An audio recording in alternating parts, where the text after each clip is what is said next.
Hello guys, this is Justin Blackwell, and I'm doing this review for Michael King pretty much. He had kind of asked to know exactly what this helmet is like, rather not the neck guard is any good on it when it's attached, and it just came in today, so I don't know. We're going to find out pretty much together. I've unboxed it, taken several things out of the box. The cold weather neck protector, warmer, was on it whenever it came in the box. So I've taken it off, and we'll see how easy it is to put back on. This is pretty much it. So this is how it came. It came in, it has a cover, keeps it clean, keeps it from being scratched, I guess. The brand on it is ILM, and so far it seems to at least fit well. It is kind of snug, which I think is okay. It's an extra large. I guess I have a big head, but I thought an extra large would probably be a little too loose, because once this thing breaks in, it probably won't feel quite as snug. So if I can ride in it and not have any pressure points or get a headache or something like off the wall like that, I think I can live with it. But this particular one, I guess they have multiple colors, but I wanted to go with the matte black because the Ninebot Z10 is pretty much matte black, kind of a carbon fiber look. Helmet matches it pretty well. It's a cheap helmet. It's only like around $55, $60.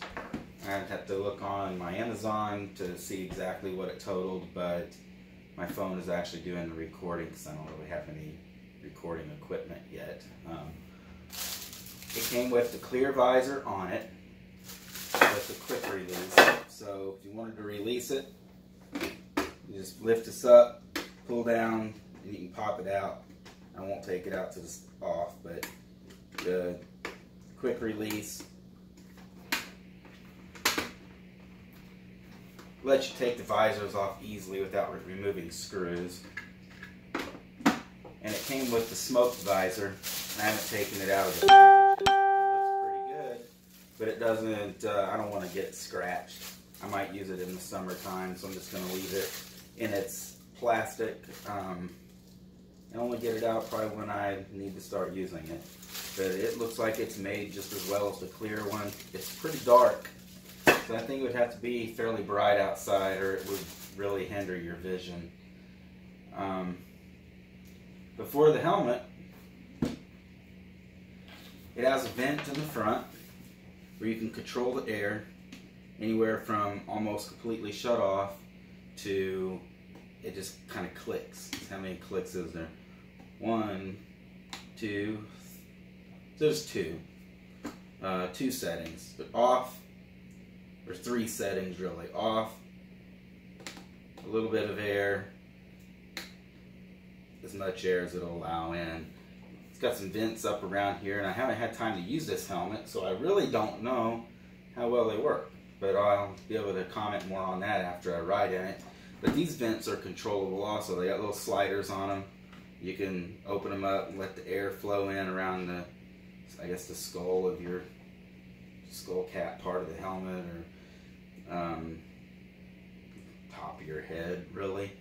And you can shut them off, and they click. They're the same. They got 2 positions, same as down here.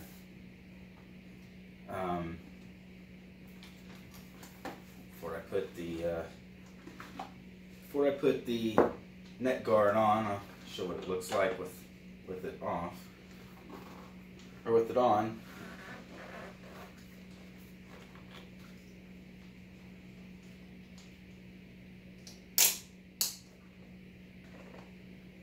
So hopefully the camera can still hear me. It's not too muffled, but fits pretty good. Down around my earlobes is where I feel probably most of the pressure. But other than that, relatively fits pretty good. Doesn't move around on my head. It's pretty solid. which I think would be good if I ever stick a mirror on it. Maybe the mirror won't rattle around as much. It's got the quick release. You can grab, I don't know if you can see it on the camera, but a little red strap. Grab it, pull down, releases it. So once you get it adjusted where you want, it's just got a little clip, and you just snap it back together like most expensive helmets have on them. Now the neck strap, this is going to be an interesting experience for me because I've never put one of these on a helmet, but I took it off, so I'll be able to figure out how to get it back on. But it looks like it's pretty much like a coat zipper. Just kind of put it in there and give it kind of a tug until it goes in pretty tight right here, and then start. I'd help to get it lined up. Start kind of zipping it around. Now I'll probably use this because here in Missouri it's cold right now. Tomorrow, if it doesn't rain me out, it might get into the 60s before it plummets back down into the lower 30s, and we're talking Fahrenheit for anyone watching from another country outside the US. So well below, well, around 0 or below. It's been below 0 Celsius here. It's already snowed 4 times in November. The neck strap Velcros, I guess, give you a little bit of extra room to put it on. And we'll find out how, how it goes on right now. So, already looks like you got to kind of hold the straps and everything out of your way.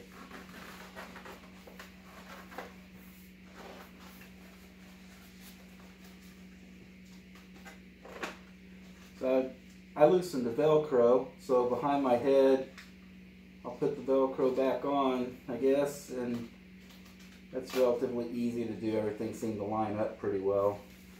And then that's what it looks like. So I guess if I had my coat, like this one here, I could just pull it around. Pull it around the neck thing, and I'd say keep the air out pretty good. It's made out of definitely not real leather, but some sort of plastic leather type stuff. But yeah, so far I have no complaints with it. If it performs well out on the road and doesn't fog up, I'd say it's well worth $55, $60 for an EUC helmet, or a helmet to be used on a motorcycle, probably at that. The nicer helmets are probably might protect you a little bit more at high speeds. I would say they probably would. The one I considered before this one had a clear piece of plastic glass here. It's called a Revu, and it actually had a rear view mirror inside. You could look up, or you could see everything going on behind you, but I didn't know where to really try one on, so I didn't know how far it would see to the sides of me, which is really why I would want a mirror. Sometimes when you're in heavy clothes and heavy coat, at least for me, it's kind of hard to turn around and look and see what's kind of right here behind you. So I didn't buy it because it was about $250 to $350 helmets, which is a lot of money to just drop on something that you really don't know if it's going to work out for you or not. And I don't have a bike anymore. Anything that I ride on the street, that's a motorcycle anyways. So the EUC is pretty much it at this point. Now the rating on this helmet is a well, it's DOT certified, and it it does not, I don't remember what the other rating is that people go off by, but it does not mention that on this helmet. I don't know if that matters or not. For an EUC, it doesn't matter because you're not going to hit your head running 120 mile an hour. Well, that's kind of my thoughts on the helmet. I can kind of update people through the comments if you have questions about it after tomorrow. I'm going to give it a test run tomorrow and see how it goes. Did have one other thing I wanted to show in case anyone's looking for this type of thing.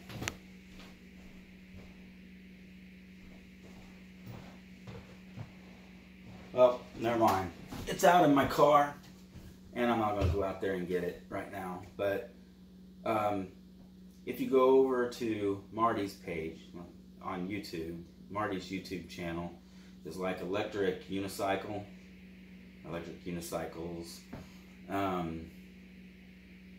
He has a list of all of his equipment that he bought, and I purchased the knee pads and elbow pads that he uses, and they are nice.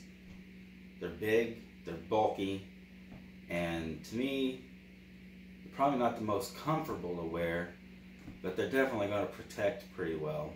So they might not be the thing that I end up staying with in the long run, but these things are perfect for at least starting out, and maybe perfect for a lot of people going forward.